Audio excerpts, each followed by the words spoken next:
모든 것 내려놓고 주님 앞에 예배하러 오신 여러분들을 진심으로 환영하고 축복합니다. 옆에 분에게 이렇게 인사 나눴으면 좋겠습니다. 당신은 참된 예배자입니다. 당신은 참된 예배자입니다. 이 시간 우리 구주 예수 의지하는 것이 심히 기쁜 일일세. 함께 고백하며 나아갑시다. 우리 함께 박수 치면서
함께 고백하며 나갑시다.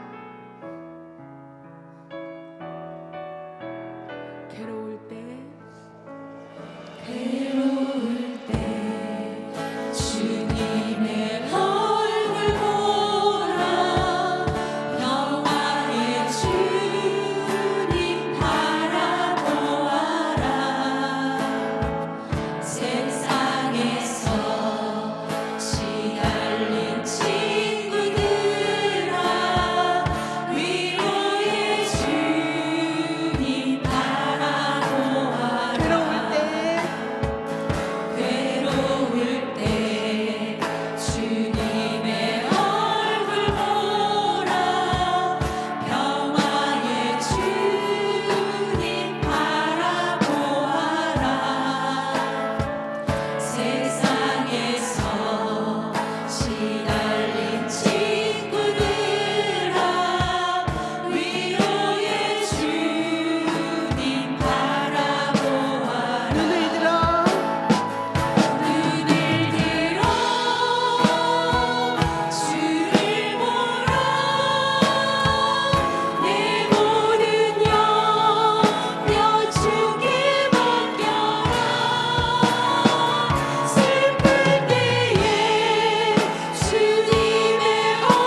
하나님을 채워주시옵소서. 우리가 성전 중심의 사람으로 경건한 삶을 살아갈 수 있도록 주님 인도하여 주시옵소서. 함께 기도하며 나아갑시다.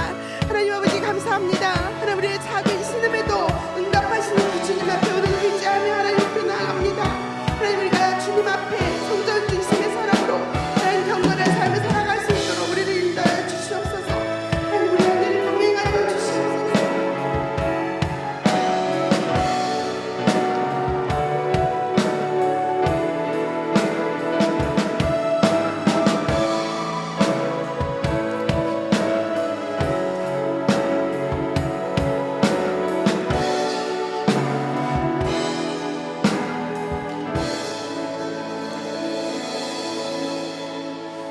우리를 사랑하여 주시는 하나님 아버지, 오늘도 이 자리에 우리를 불러주시고 주님을 찬양하고 주님의 말씀을 듣게 하시니 감사합니다. 이 자리에 나온 모든 목자, 부목자들의 삶 가운데 언제나 주님 동행하여 주시사 성령 안에 살아가게 하여 주옵시고 주님의 말씀 가운데 우리의 삶을 걸어갈 수 있도록 도와주시옵소서. 예수님의 이름으로 기도하옵나이다. 아멘. 오늘 우리에게 주시는 하나님의 말씀은 누가복음 2장 21절에서 39절까지의 말씀입니다. 다 함께 일어나셔서 하나님의 말씀을 경청하겠습니다. 할례할 8일이 되매 그 이름을 예수라 하니 곧 잉태하기 전에 천사가 일컬은 바로라.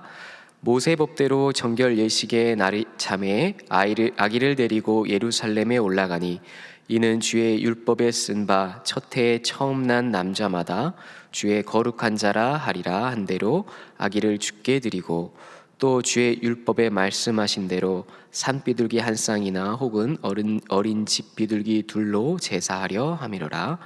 예루살렘에 시므온이라 하는 사람이 있으니 이 사람은 의롭고 경건하여 이스라엘의 위로를 기다리는 자라.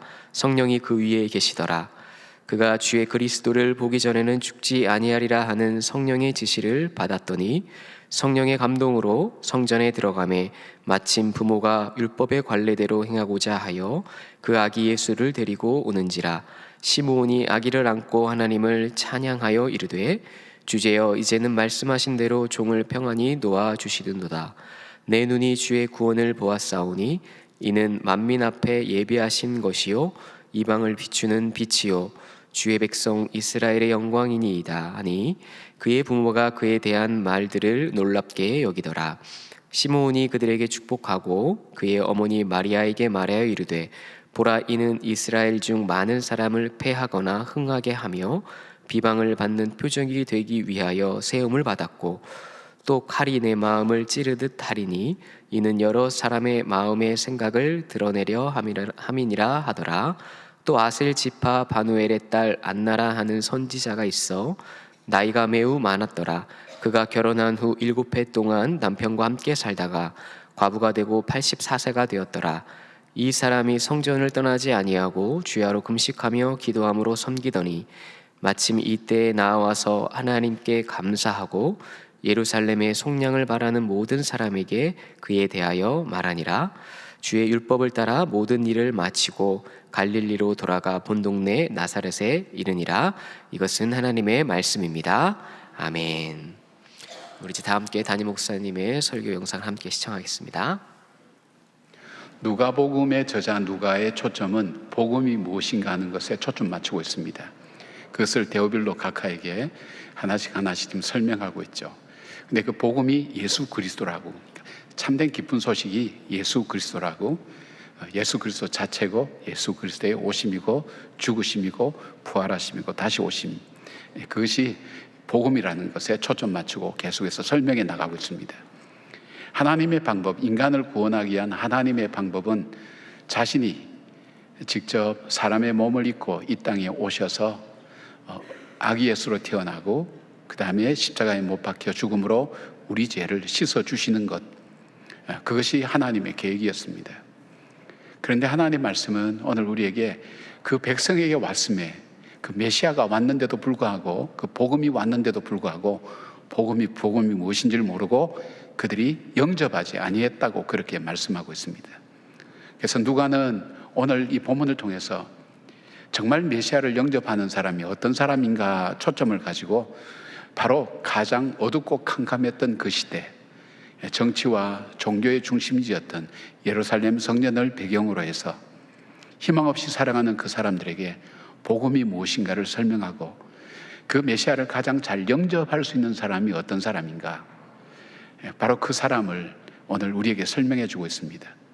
등장하는 인물이 두 사람입니다. 시몬과 안나라는 사람인데, 누가복음 보시면 특별히 그 당시에 소외되어 있었던 여성, 그 다음에 어린아이, 그 다음에 어려운 사람, 가난한 사람, 장애인, 그런 기사들이 참 많이 나옵니다.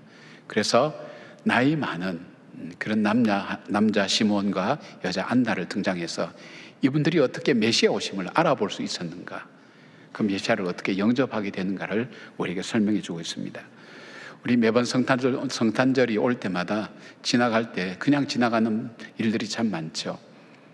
그때 우리가 되새겨야 될 중요한 영적 교훈들을 우리는 잃어버리고 그냥 세상의 흐름 따라서 그냥 흘려보내는 경우가 참 많습니다. 정말 이번 성탄절은 정말 주님을, 그 복음을 정말 내가 아름답게 맞이하고 복되게 맞이할 수 있는 그런 신앙의 새로운 변화들이 우리 속에 있어지고, 또 그 복음을 받아들임으로 우리 속에 잃어버린 기쁨을 회복하는 그런 복된 시간이 되기를 주님의 이름으로 축복합니다. 정말 메시아의 오심을 알고 그 메시아를 영접할 수 있는 사람이 어떤 사람일까요? 첫 번째로 하나님의 위로를 기다리는 사람입니다. 예수님은 유대율법을 따라 난 지 8일 만에 할례를 받으셨습니다. 그리고 출산으로부터 부정이 끝나는 날에 정결 예식을 행하기 위해서 요셉과 마리아는 예루살렘, 성전이 있는 예루살렘으로 올라갑니다. 그들은 가난한 사람이 드리는 예물인 산비둘기 한 쌍 혹은 어린 집비둘기 둘로 정결례를 드리기 위해서 성전으로 들어갈 때에 그때 시몬이라는 사람을 만나게 됩니다. 시몬에 대해서 성경은 이스라엘의 위로를 기다리는 자라고 그렇게 소개하고 있습니다. 이때 시몬은 아기 예수를 안고 그가 찬양합니다. 유명한 찬양이죠. 이 찬양은 라틴어의 첫 글자를 따서 눈크, 디미티스라고 해서 유명한 마리아의 노래와 함께 유명한 노래가 되었습니다. 29절부터 32절까지의 말씀입니다. 주제여, 이제는 말씀하신 대로 종을 평안히 놓아주시는도다. 내 눈이 주의 구원을 보았사오니 이는 만민 앞에 예비하신 것이요 이방을 비추는 빛이요 주의 백성 이스라엘의 영광이니이다. 부를 수 없는 노래를 부르고 있는 것을 보게 됩니다. 이 시몬의 노래를 요약하면 이겁니다.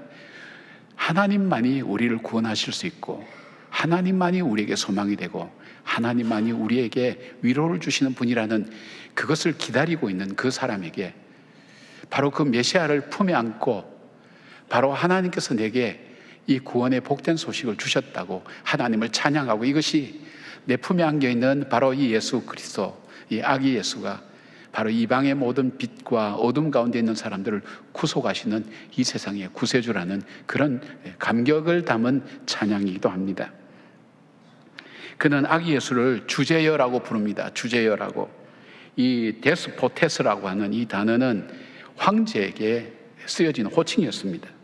왜냐하면 황제의 통치가 이루어지고, 그리고 그가 영광을 받고 그 심판이 그로부터 나온다고 해서 황제에게 붙여진 이름이 이 바로 데스포테스라는 그 단어입니다. 그 단어를 바로 예수님, 아기 예수님을 향해서 그는 고백하고 있습니다. 참된 통치와 참된 평안과 참된 위로가 황제에게서 나오는 것이 아니라 바로 이 아기 예수를 통해서 온다는 그 고백입니다. 하나님의 절대 주권과 능력과 지혜의 주인임을 인정하는 표현이죠. 왜냐하면 그는 하나님께서 보내시는 메시아만이 진정 이스라엘을 구원하고 위로하고, 그리고 우리를 평안하게, 평안의 왕으로 오신다는 것을 그는 믿고 기다렸던 것입니다. 소망이 세상에 있는 것이 아니라 하나님께 있다는 그 고백을 가장 척박한 현실 속에서, 어두움이 가득 짙게 내려진 그 성전에서 그는 하나님 향해 빛 되신 그 주님을 찬양하고 있는 것을 보게 됩니다. 이번 특세 때 오신 전도 목사님의 말씀 속에 손주에 대한 말씀을 하셨어요. 그 따님 되는 가정, 우리 김상준 집사님과 전영은 집사님, 이 가정이 우리 교회 지금 출석하고 계신데 자영업을 하시는 분이기 때문에 이 코로나 기간 중에 너무너무 어려움을 당했던 것 같아요. 매일매일 힘겹게 하루하루를 살지 않으면 견딜 수 없었던 것 같습니다. 그래서 그 남편은 직장에서 자고 자기는 집에서 아이 셋을 돌보는데 당장 쌀쌀돈도 없을 정도로 그런 어려움이 있었다고 그래요. 그 전도 목사님 그래 말씀하시는 거예요. 우리가 그 양식을 조금 대주기도 했지만은 정말 다른 생각, 나쁜 생각을 가질까 걱정이 될 정도로 많이 힘들었다고 그래요. 이분도 굉장히 어렵고 가끔 오는 카톡이나 이렇게 문자를 전해오는 거 보면 정말로 힘들구나. 굉장히 조심스럽게 쓰는데도 불구하고 그 속에 어려움과 고난과 시련이 배어져 나오는 그것을 느낄 수가 있었어요.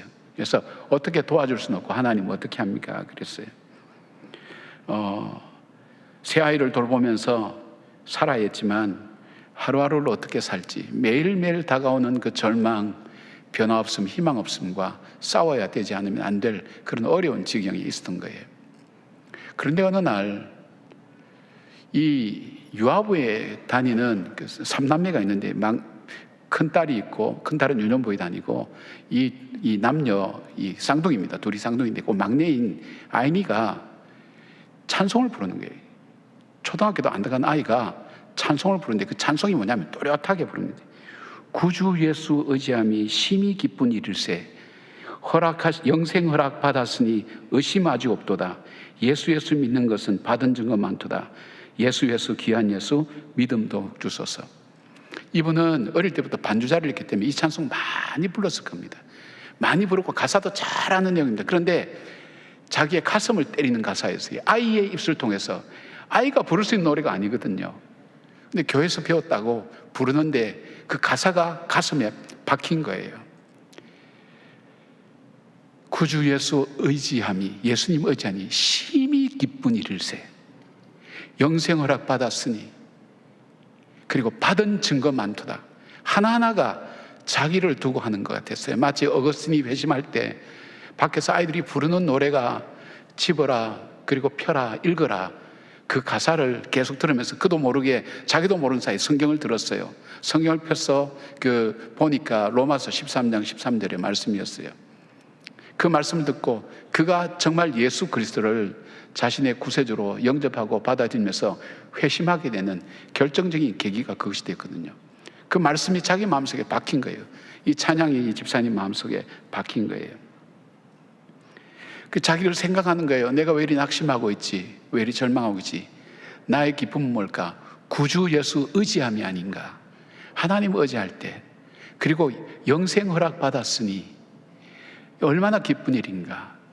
그리고 나에게 이 받은 증거, 하나님께 받은 그 은혜의 증거가 나에게 너무 많이 있구나 하는 그것을 생각하면서 다시 새 힘을 얻은 거예요. 소망을 찾은 거예요. 다시 기도하기 시작했어요. 기력을 회복하기 시작했어요. 하나님을 의지할 때 평범하게 일상 속에서 겪었던 그 어려움들 하루하루 어떻게 사는가 알지 못할 때 이 자녀를 통해서 주셨던 이 찬양을 통해서 그는 기도를 회복하고 하나님을 향한 마음과 기쁨을 회복하게 되었습니다. 사랑하는 여러분, 우리가 가장 공고하고 어려울 때 이 고백을 우리가 드릴 수 있을까요? 힘들고 어려울 때 정말 내가 받은 이 구원이 이 복음이 얼마나 크고 귀한 것인가. 비록 내 삶이 어렵고 힘들다 할지라도 비교할 수 없는 큰 기쁨이다. 영생함을 허락받았으니 큰 기쁨이다. 그리고 나에게 그 은혜를 받은 기억들이 그 증거들이 나에게 너무 많다는 그 고백을 우리가 드릴 수 있으면서 가장 어려울 때 이 고백을 드릴 수 있나요?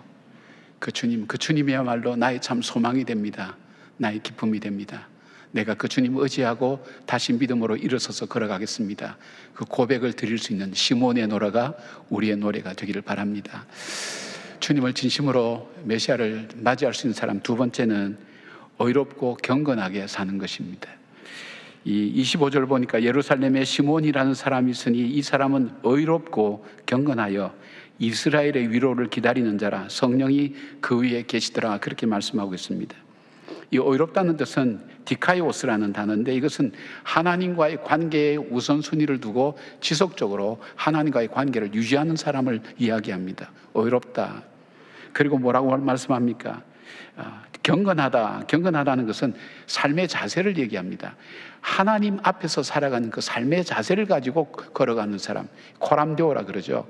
하나님 의식하면서 요셉처럼 하나님이 지금 보이지 않고 만져지지 않고 이게 아무 증거 없어도 안 들려도 이 눈에 아무 증거 보이지 않아도 하나님이 지금 나와 함께 하신다는 그 믿음을 가지고 그 하나님과 동행하는 사람, 하나님 앞에서 살아가는 사람, 자기 삶을 하나님 앞에 온전히 드리는 사람을 이야기를 합니다. 자, 그런데 한번 보십시다. 오랜 세월 동안 지속적으로 하나님과의 관계를 유지할 수 있을까요? 주변이 돕는 분위기와 함께하는 분위기 같으면 혹 우리가 그럴 수 있지만 정말 칠흑 같은 역사의 어둠, 영적으로 암울한 그 시대 속에 어떻게 그 하나님을 의지하고 하나님과 동행하며 하나님과의 삶의 우선순위를 두고 살아갈까요? 오늘도 이 어둠 같은 이 역사 속에 있지만 힘들고 어려운 가운데 있지만 그래도 주님께서 지금 보고 계시고 알고 계시고 듣고 계신다는 그 믿음 붙들고 내 삶에 있어서 하나님과의 관계가 우선순위라는 것을 어떻게 그렇게 지켜나갈 수 있을까요? 과학자요 의사인 누가는 아무리 생각해도 이해하지 못했습니다. 그래서 그는 이렇게 표현합니다. 마치 400년 이상이나 되는 영적 암흑기를 거쳐오면서도 그럼에도 불구하고 그가 그렇게 노래하고 찬양하고 경건하고 그가 의롭게 살 수 있었던 그 이유에 대해서 이렇게 설명합니다. 25절 보니까 성령이 그 위에 계시더라. 26절 성령의 지시를 받았더니 27절 성령의 감동으로 성전에 들어가며 무엇입니까? 하나님의 은혜가 시몬에게 함께했다는 것입니다. 하나님이 그와 함께 동행하셨다는 것입니다. 하나님이 그와 함께 하셔서 그로 하여금 그 어려움 가운데서도 믿음으로 걸어가고 하나님을 의지하고 그 하나님의 도우심과 위로와 소망을 기다리는 그 간절함으로 하나님의 위로를 기다리며 살아갈 수 있는 그 믿음 생활이 가능했다는 것입니다. 여러분, 우리 힘으로는 믿음 생활 잘 하지 못합니다. 성령께서 우리를 돕지 아니하시면 우리는 곧 죄의 유혹에 빠질 수밖에 없고 세상 염려와 근심이 우리로 하여금 넘어뜨리게 만듭니다. 그리고 믿음으로 주님이 우선순위가 될 수 없고 우리의 필요나 우리가 원하는 것이 우선순위가 되면서 어느새 지나다 보면 우리는 믿음에서 떠나 있는 우리 자신들을 발견할 때가 많습니다. 어떻게 가능할까요? 성령의 도우심을 구하셔야 됩니다. 성령께서 함께 하시도록 간구하셔야 됩니다. 자, 성령께서 함께 하시기를 원하는 사람은 어떤 삶을 살까요? 또 반대로 성령께서 함께 하시는 사람은 어떤 삶을 살까요? 오늘 시몬에 대해서 성경은 그는 찬송하는 삶을 산다고 했습니다. 찬송이라는 것이 무엇이라 그랬습니까? 찬송하는 사람은 어떤 사람이 찬송한다 그랬습니까? 하나님이 살아계시고 하나님이 그를 찾는 자에게 상 주시는 이심을 믿는 그 믿음, 하나님의 존재를 인정하는 것이 내 마음속에 먼저 전제가 되어야 됩니다. 찬송은. 그 다음에 무엇입니까?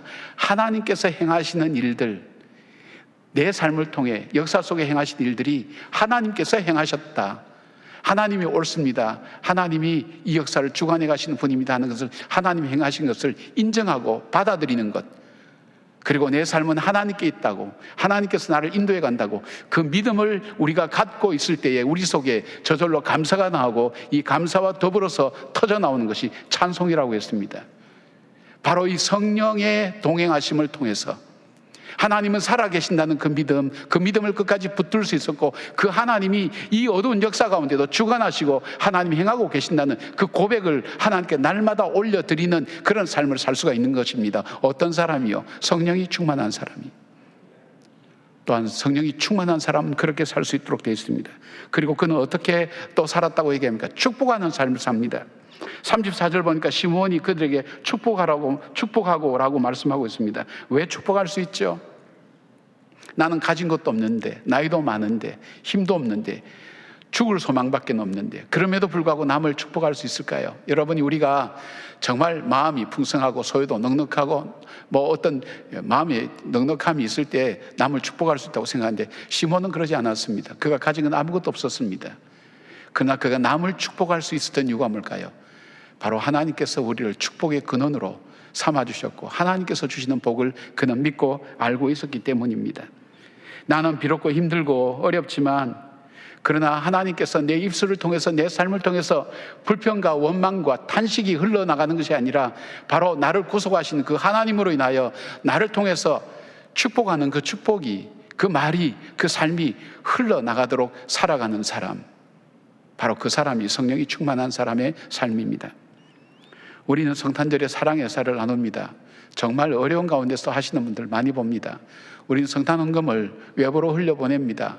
어렵고 가난한 사람들을 위해서, 또 하나님의 사역에 필요한 곳에 우리는 흘려보냅니다. 그 이유가 뭘까요? 우리가 넉넉했습니까? 우리가 풍성했습니까? 아닙니다.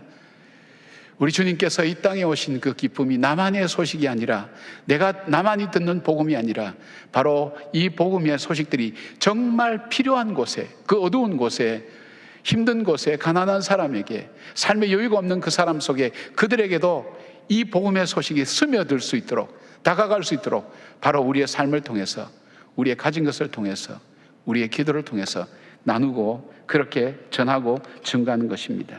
사랑하는 여러분, 어렵고 힘들다 할지라도, 또 지치고 힘들다 할지라도 하나님이 안 계셔, 하나님 계시면 이렇게 할 수 없어, 원망과 불평과 언어가 우리 입술 속에 나가는 것이 아니라 여전히 이 가운데도 함께 하시는 그 하나님을 믿고 하나님께서 인도하시고 하나님께서 부어주실 것을 믿으면서 여러분의 찬양이 중단되지 말기를 바랍니다. 하나님께서 내 삶 속에 해오셨던 지난 날들을 돌아보며 감사하는 것을 놓치지 말기를 바랍니다. 그리고 그러면서 올려지는 찬양, 그 찬양이 살아있는 찬양이요, 생명이 있는 찬양이 되는 것을 믿습니다. 그리고 여러분의 입술을 통해서 나가는 그 언어가 생명의 언어가 되어서 그 언어를 받는 사람이 소생하고 새롭게 소생하게 되는 그런 역사가 일어나는 축복의 사람 되기를 바랍니다. 성령 안에서 축복의 통로로 살아가는 사람, 바로 그 사람이 메시아 오심을 맞이할 수 있는 사람이라고 했습니다. 세 번째로 예수 그리스도를 만날 수 있는 사람은 어떤 사람인가 하면 성전 중심의 삶을 사는 사람입니다. 2장 27절을 보니까 성령의 감동으로 성전에 들어가매 그렇게 말씀하고 있습니다. 누가복음 2장 37절에는 과부가 되고 84세가 되었더라. 이 사람이 성전을 떠나지 아니하고 주야로 금식하며 기도함으로 섬겼더니 그렇게 되어 있습니다. 여러분, 그 당시 예루살렘 성전은 어땠습니까? 정말 신앙의 중심지이며 생활과 문화의 중심지로 사람들이 이곳을 중심으로 살아가고 있는데, 이 안에 있는 사람들이나 이 성전이 정말 그 어두운 시대를 살아간 사람에게 빛이 되고 있었습니까? 소망이 되고 있었습니까? 정말 살아야 될 이유를 이야기해주는 그런 사람들이었고 그런 곳이었습니까? 천만의 말씀은요, 성경은 주님의 눈을 통해서 오늘 우리에게 이렇게 말씀을 전해줍니다. 그 당시 성전의 지도자들을, 바로 바리새인들과 서기관들을 향해서 주님께서 이렇게 말씀합니다. 마태복음 23장 23절에 율법에 더 중한 바 정의와 긍휼과 믿음을 버린 자라고 말씀합니다. 24절은 맹인된 인도자여 하루살이는 걸러내고 낙타는 삼기는도다. 25절 화 있을진저 외식하는 서기관들과 바리새인들이여 잔과 대접의 겉은 깨끗이 하되 그 안에는 탐욕과 방탕으로 가득하게 하는도다. 26절 눈먼 바리새인이여 너는 먼저 안을 깨끗이 하라. 그리하면 겉도 깨끗하리라. 27절 외식하는 서기관과 바리새인들이여 회칠한 무덤 같다. 28절 겉으로는 사람에게 옳게 보이되 안으로는 외식과 불법이 가득하도다. 더 결정적인 말씀은 33절 뱀들아 독사의 새끼들아 너희가 어떻게 지옥의 판결을 피하겠느냐. 이렇게 예수님께서 보신 대상이 누굽니까? 백성들에게 소망을 주고 희망을 주고 기쁨을 주고 하나님을 발견하도록 해야 될 일을 맡은 사람들을 향해서 예수님이 말씀하시는 거예요. 그러니까 뭐예요? 절망이에요, 절망. 그리고 그 당시 그 성전의 상황에 대해서 주님은 이렇게 말씀합니다. 마태복음 21장 13절 보니까 그들에게 이르시되 기록된 바 내 집은 기도하는 집이라 일컬음을 받으리라 하였거늘 너희는 강도의 소굴로 만드는도다 하시더라. 주님께서 보실 때 사람들이 거기 와서 주님을, 하나님을 만나고 하나님과 만나서 교제하며 그들의 죄가 씻어지고 새로운 용기와 희망과 생명을 가지고 걸어가야 될 그 성전이 강도의 그 동굴로 변해 있다는 거예요. 누구에 의해서? 백성들에 의해서, 특별히 백성들을 바로 지도할 그 종교 지도자들 통해서 그렇게 되고 있다고 주님 말씀합니다. 그런데 시몬과 안나는 어떻게 하죠? 여러분, 그런 곳에 머물고 싶습니까? 그런 사람들 만나고 싶습니까? 아마 가지 않으려고 할 거예요. 왜요? 내가 차라리 혼자 있으면 편한데 갔다 오면 더 낙심하고 실망되니까 안 만나려고 할 거예요. 안 가려고 할 거예요.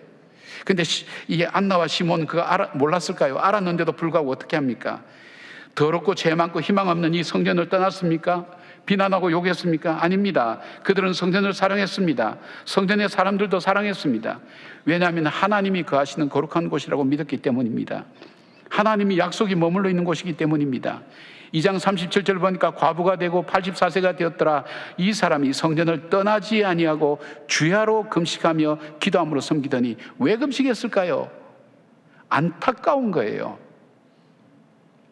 이 어두운 역사 가운데 이 백성에게 소망을 주고 생명을 주고 그리고 희망을 줄 이 지도자들이 타락하는 이 모습 볼 때 얼마나 가슴이 아팠을까요?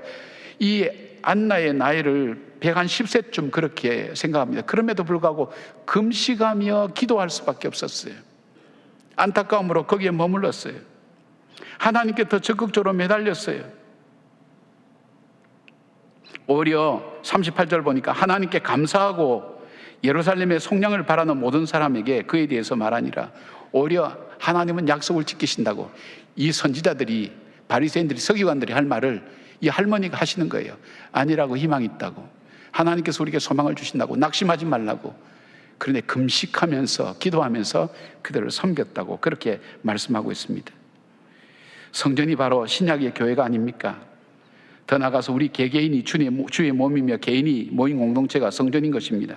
에베소서 2장 21절부터 22절 보니까 그의 안에서 건물마다 서로 연결하여 주 안에서 성전이 되어가고 너희도 성령 안에서 하나님이 거하실 처소가 되게 하여 그리스도 예수 안에서 함께 지어져 가느니라.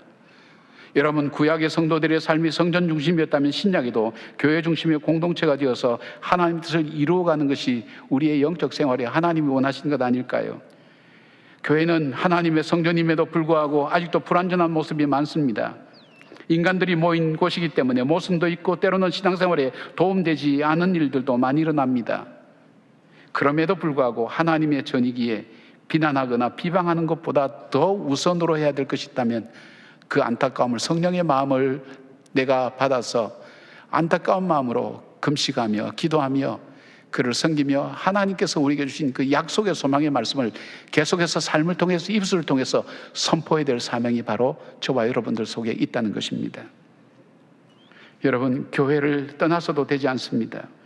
성령의 인도함을 받아 성전으로 들어갔던 시몬과 안나처럼 나의 삶의 현장에서 하나님의 뜻이 이루어지기를 우리가 기도해야 되는 것입니다. 미국 뉴욕주에 프리머스 교회라는 곳이 있습니다. 헨리 워드 비처 목사님 때 일어난 일인데, 이 교회는 아브라함 링컨 대통령이 대통령 선거 당시에 뉴욕시에서 예배를 드렸던 유일한 교회로 알려져 있습니다. 1927년 교회에서 있었던 일입니다. 핑키라고 하는 70세 가량 된 흑인 여성이 예배가 끝날 즈음에 손을 듭니다. 목사님, 제가 교인들에게 꼭 간증할 것이 하나 있습니다. 제게 기회를 주십시오.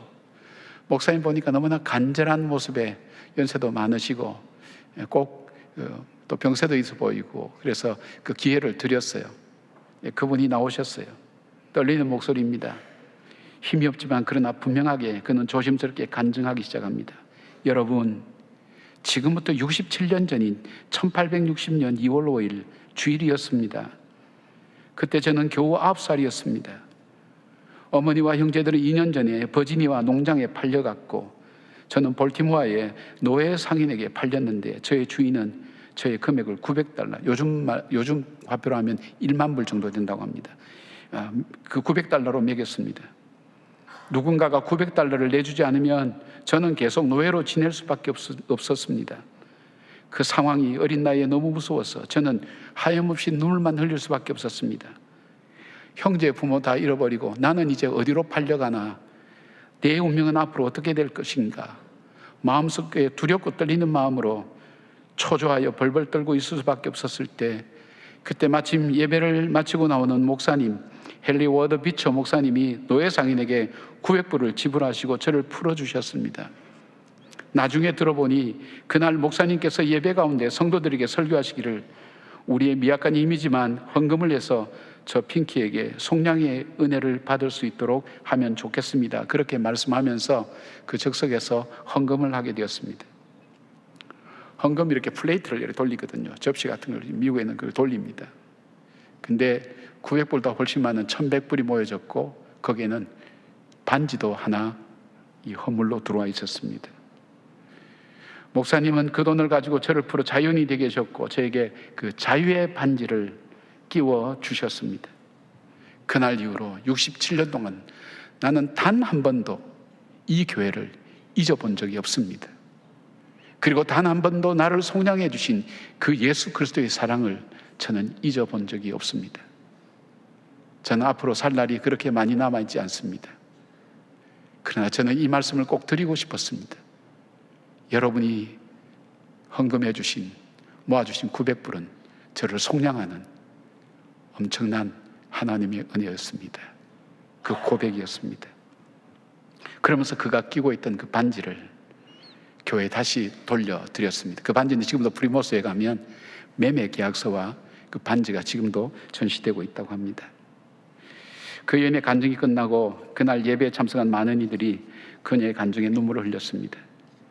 한 흑인 소녀를 위한 900불이 노예에서 해방된 속량금이 되었던 것입니다. 그리고 그녀는 그 후 주님 앞에 가는 순간까지 안나처럼 주님의 몸된 교회를 섬겼고 자신을 속량해 주신 그 주님의 은혜에 감사하고 감격하며 찬양하며 지냈다고 합니다. 매년 성탄절을 맞이하지만 아무런 감격과 의미 없이 하나의 행사나 절기로 여기고 그냥 지나가는 것이 보통 우리들의 삶의 모습이 아니었습니까? 메시아를 참으로 우리는 영접하지 못한 것입니다.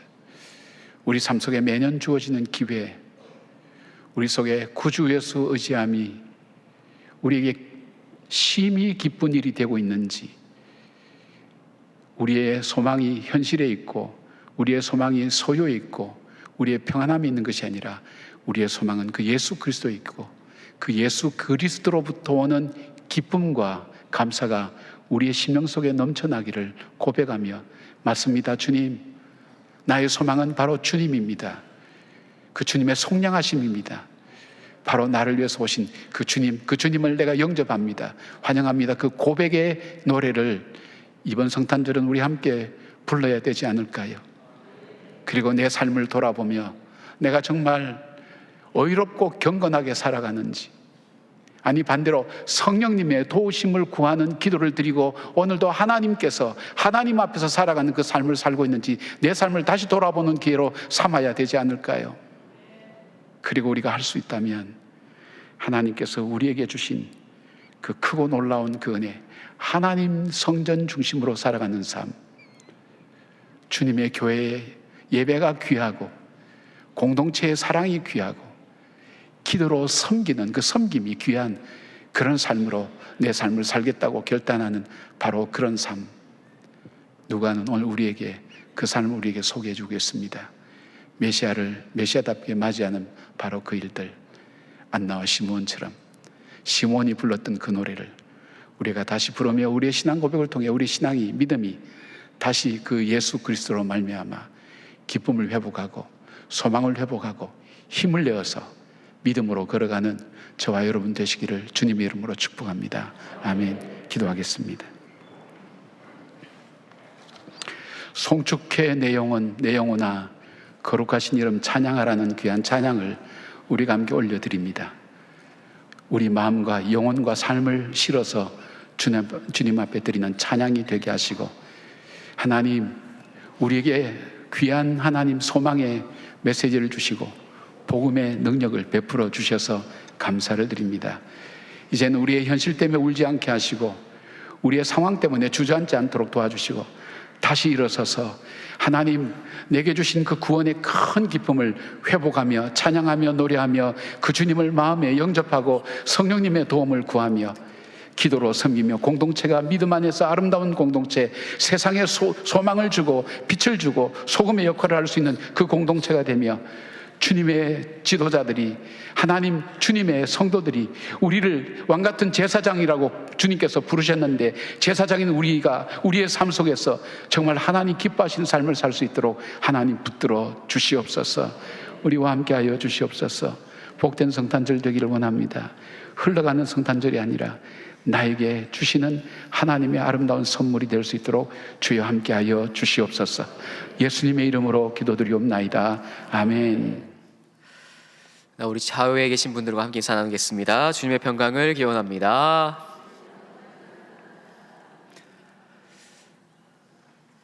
네, 우리 함께 말씀을 나누도록 하겠습니다. 자신이 좋아하는 찬양에 대해서 우리 함께 나누어 봅시다. 우리가 찬양을 부른다는 것은 단순히 어떤 노래의 분위기가 좋거나 곡조가 좋아서만 부르는 것이 아니죠. 만약 곡조가 좋거나 분위기가 좋으면 가수들의 콘서트를 가면 되겠죠.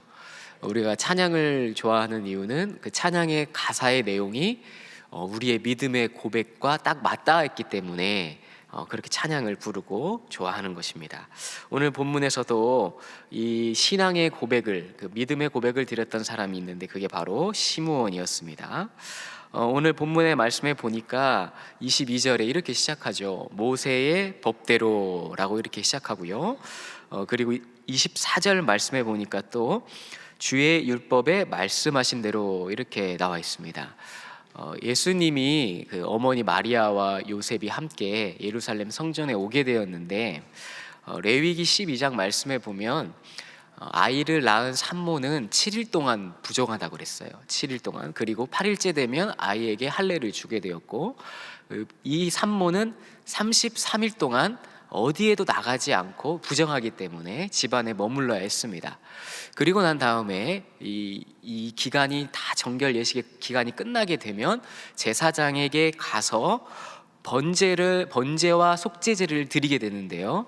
번제를 드릴 때는 1년 된 어린 양 한 마리를 가지고 번제를 드리고, 속죄제를 드릴 때는 집 비둘기 새끼 한 마리라든지 아니면 산비둘기 새끼 한 마리를 가지고 속죄제를 드리게 되어 있었습니다. 그런데 이 가난한 사람의 한에서는 산비둘기 2마리나 혹은 집비둘기 2마리로 한 마리는 번제로 한 마리는 속죄제로 드리게 되어 있습니다. 그게 바로 모세의 법대로 말한 레위기의 말씀이고 주의 율법대로라고 말한 이 정결 예식입니다.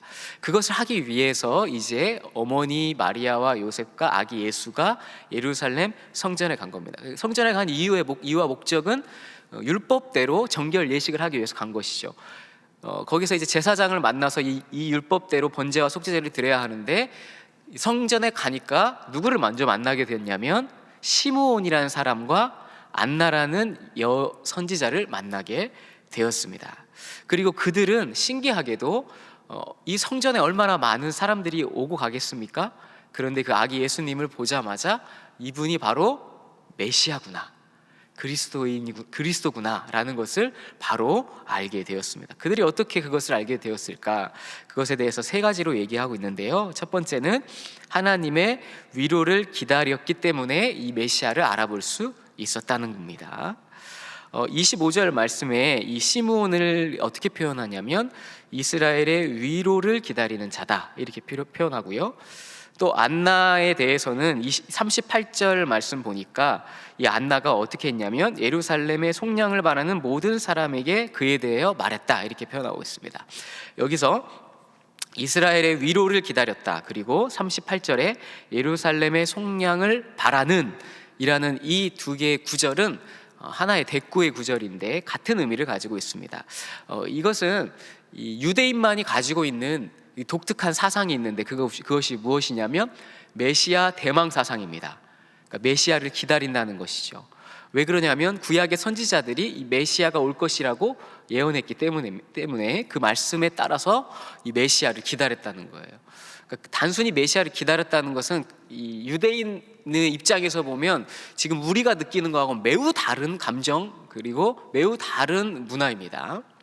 이 메시아를 기다렸다는 것은 단순히 이 현재 로마라는 나라에 속박을 당해서 정치적인 어떤 자유를 얻게 해주는 의미가 아니라 이 유대인들만이 느낄 수 있는 이 메시아를 통해서 영혼이 구원받고 이 모든 것이 해방을 얻게 되는 그러한 의미를 가지고 있습니다. 그래서 이스라엘의 위로를 기다린다, 예루살렘의 속량을 바란다라는 것은 바로 그런 의미를 가지고 있는 것이죠. 그래서 시므온이 이 아기 예수를 보자마자 무엇이라고 찬양했냐면 라틴어로 눈크 디미티스, 이제 보낸다, 이제 나를 이제 놓아주시는구나 이렇게. 왜냐하면 자기는 무엇을 기다렸어요? 메시아를 지금까지 대망하고 기다렸는데 아기 예수를 보자마자 그것을 알게 됐다는 거예요. 그래서 자기를 이제 보내주는구나. 그래서 이렇게 노래를 했던 것입니다. 그러니까 하나님의 이 위로, 하나님이 오심을 기다리는 사람만이 이 메시아이신 예수님을 알아볼 수 있다라는 것이죠. 두 번째는 의롭고 경건하게 사는 것입니다. 여기서 의롭다 그리고 경건하다 두 개의 단어를 사용했는데요. 의롭다는 것은 하나님과의 바른 관계를 지속적으로 유지하는 신앙인을 말하는 것이고, 경건하다는 것은 하나님을 경외하는 삶의 자세를 뜻합니다. 창세기 6장 9절에 보면 노아에 대해서 이렇게 표현하고 있어요. 노아는 의인이요, 이렇게 표현하거든요. 여기서 의인이라고 표현한 것이 바로 체데카라는 단어인데요. 이 체데카라는 단어가 헬라어로는 디카이오스, 오늘 쓴 의롭다라는 단어입니다. 이 의롭다는 것은 하나님 앞에 그리고 사람 앞에 올바르고 정직하다라는 뜻을 가지고 있습니다. 그리고 경건하다라는 것은 이 사도행전 10장 2절의 말씀에 보면 고넬료가 나오는데, 이 고넬료에 대해서 이렇게 표현하죠. 그가 경건하여 온 집안과 더불어 하나님을 경외한다. 여기에서 경건하다라고 쓰는 이 단어가 바로 오늘 여기에서 쓰인 이 시므온이 경건하다라는 단어와 일맥상통하는 뜻입니다. 이렇게 의롭고 경건한 신앙인은 하나님을 의식하며 살아가는 삶의 자세를 뜻합니다. 우리가 어떤 삶을 살든지 하나님을 의식하며 살아가는 것, 하나님이 함께 한다는 것을 아는 것, 그것이 바로 의롭고 경건하게 살아가는 삶입니다. 그렇게 살 수 있는 이유에 대해서 성경은 이렇게 말하는데요. 25절과 27절에 반복적으로 사용하는 단어가 있는데 그게 바로 성령입니다. 성령. 그가 성령 안에 있었음을 표현하고 있는데, 25절 말씀에 보면 성령이 그 위에 계시더라. 26절에 성령의 지시를 받았더라. 그리고 27절에도 성령의 감동으로 성전에 들어갔다. 성령 안에 있을 때에 하나님 앞에 의롭고 경건한 삶을 살 수 있음을 말해주고 있습니다. 그리고 세 번째는 성전 중심의 삶을 사는 것이죠. 27절 말씀에 보면 시므온이 성령의 감동으로 성전에 들어갔다, 이렇게 말하고 있고요. 또 37절에 보니까 안나에 대해서 성전을 떠나지 아니하고 라고 말하고 있습니다. 성전은 당시에 매우 부패하고 타락했지만 시므온과 안나는 그런 것에 낙담하거나 성전이 이러면 안 되는데 라고 비난한 것이 아니라 오히려 성전에서 메시아를 기다리면서 기도하고 하나님의 그 약속을 증거하는 삶을 살아갔다는 것입니다. 25절 말씀에 이스라엘의 위로를 기다린다라는 단어의 구절하고 38절에 이 예루살렘의 속량을 바라는 이라는 단어가 대꾸됐다고 말씀드렸는데요. 여기서 기다렸다 그리고 바라는 이라는 이 단어는 같은 단어를 썼는데 헬라어 단어 프로스데코마이를 썼어요. 프로스데코마이는 프로스라는 전치사 그리고 데코마이라는 동사가 합쳐진 합성어인데, 프로스는 무엇을 향하여라는 뜻이고 데코마이는 세 가지 뜻을 가지고 있는데, 첫 번째는 기다린다, 두 번째는 영접한다, 세 번째는 찾는다라는 뜻이 있어요. 그러니까 무엇을 향해서, 하나님을 향해서 기다리고 찾고 영접하는 것, 그것이 바로 이 성전 안에서 그들이 살아갔던 삶의 자세였다는 거예요. 여러분, 오늘날의 성전은 이 교회이죠. 그런데 더 나아가서는 교회라는 건물이 아니라 바로 여기 앉아있는 우리 한 사람 한 사람이 성전인 거예요. 그럼 우리는 프로스, 누구를 향해서 살아가야죠? 하나님을 향해서. 그리고 하나님을 향해서 무엇을? 데코마이, 찾고 기다리고 영접하는 삶을 살아야 돼요. 하나님을 찾고 또 하나님을 기다리고 그 하나님이 내 안에 오셨을 때 영접하는 프로스데코마이의 삶을 살아가는 게 성전 중심의 삶이라고 할 수 있습니다. 여기 계신 모든 분들이 그러한 삶을 살아가시기를 간절히 바랍니다. 한계성 목사님 나오셔서 광고하시겠습니다.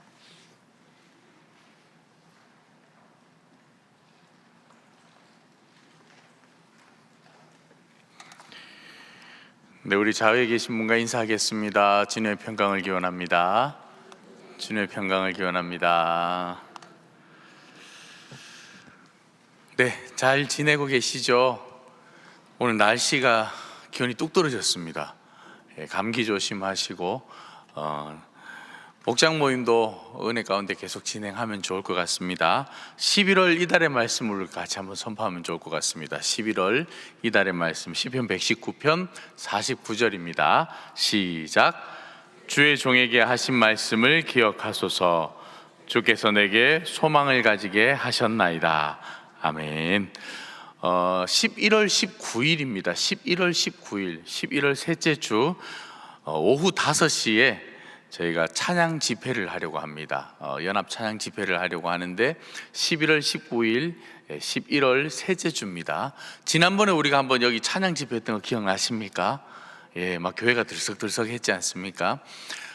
이번에도 한번 또 이렇게 연합 찬양 집회를, 전교인 연합 찬양 집회를 준비하고 있습니다. 그러니까 여러분 한 분도 빠지지 마시고 그날 다 나오셔서 함께 찬양하는 시간을 가지면 좋을 것 같습니다. 저녁 예배도 당겨서 합니다. 오후 5시에 송축의 골짜기 노래라는 주제를 가지고 이번 찬양 집회를 준비하고 있습니다. 지난번보다 더 많이 준비하고 있습니다. 더 크게 많이 준비하고 있으니까 여러분 오셔서 한 분도 빠지지 마시고 오셔서 은혜 시간이 되었으면 좋겠습니다. 중보기도 계속 기도 헌신자 모집을 하고 있습니다. 내일까지 마감인데요. 여러분 잊지 마시고 계속해서 우리 기도가 끊이지 아니할 수 있도록, 호흡이 끊이지 아니할 수 있도록, 우리 숨이 끊이지 아니하고 중보기도가 계속 이어질 수 있도록 여러분 함께 신청해 주시고, 주변에 또 같이 기도하고 싶은 분들, 또 함께 동참하고 싶은 분들에게 적극적으로 권유하셔서 중보기도, 계속기도 헌신자 함께 참여해 주시면 감사를 드리겠습니다. 유아 세례 예식 준비하고 있습니다. 11월 26일 주일 저녁 예배 시간에 유아 세례 예식을 준비하고 있는데요. 6세 이하의 자녀를 가진 부모님 가운데 한 분만 세례 교인이시면 됩니다. 우리 동안교회 세례 교인이시면 누구라도 괜찮으니까요. 우리 자녀들 이번에 유아 세례 꼭 받을 수 있도록 여러분 말씀해 주시고 권유해 주시고, 목장 식구들 가운데 한 분도 빠짐없이 유아 세례 또 세례 다 진행하시면 좋을 것 같습니다. 진학과 취업을 위한 학부모 기도회가 내일 마지막으로 진행됩니다. 진학과 취업을 위한 학부모 기도회 여러분 잊지 마시고, 학부모가 아니어도 괜찮으니까요. 함께 나오셔서 함께 중보하면 좋을 것 같습니다. 다음 주 목요일이 수능입니다. 그죠? 벌써 날씨가 추워진 거 보니까 수능이구나 싶더라고요. 다음 주 목요일이 수능입니다. 여러분 함께 기도하시면 좋을 것 같습니다. 비전과 사명 집중반 37기 12월 2일 날 토요일 날 진행되는데, 여러분 목장 식구들 가운데 비전과 사명 강의를 듣지 못한 분이 계시다면 이번에 마지막 강의입니다. 올해 마지막 강의니까 여러분 꼭 신청하셔서 함께 강의를 들으면 좋을 것 같습니다. 오늘도 변함없이 한영원 전도대 모임을 준비합니다. 12시 40분까지 소예배 이실로 모이면 좋을 것 같습니다. 11월 29일이죠. 11월 마지막 수요일에 목장 종강을 합니다. 갑자기 미소가 띄어지는데, 청춘교실은 방학을 싫어합니다. 여러분 방학이 좋으십니까? 싫으시죠? 목장은 종강하지만 계속 하셔도 혼내는 사람은 아무도 없습니다. 목장별로 계속 모임도 가지시고 그러면 좋을 것 같습니다. 그날 종강할 때 저희가 종강 잔치를 또 한번 열려고 합니다. 우리 한 해 동안 수고하신 목자님들, 부목자님들 한 분도 빠지지 마시고 그날은 다 나오셔야 됩니다. 그래서 저희가 좀 좋은 뷔페도 부르고 또 이렇게 선물도 준비하고 다양한 잔치를 위해서 준비하고 있으니까 올 한 해 목자로 섬겨주신 분들, 또 부목자로 섬겨주신 분들, 직장인들 가운데도 그날만큼은 빠지지 마시고 종강하는 날 이 자리에 오셔서 함께 종강 파티, 종강 잔치를 같이 하면 좋을 것 같습니다. 나머지 소식은 우리 마을별로 진행하도록 하겠습니다. 수고하셨습니다.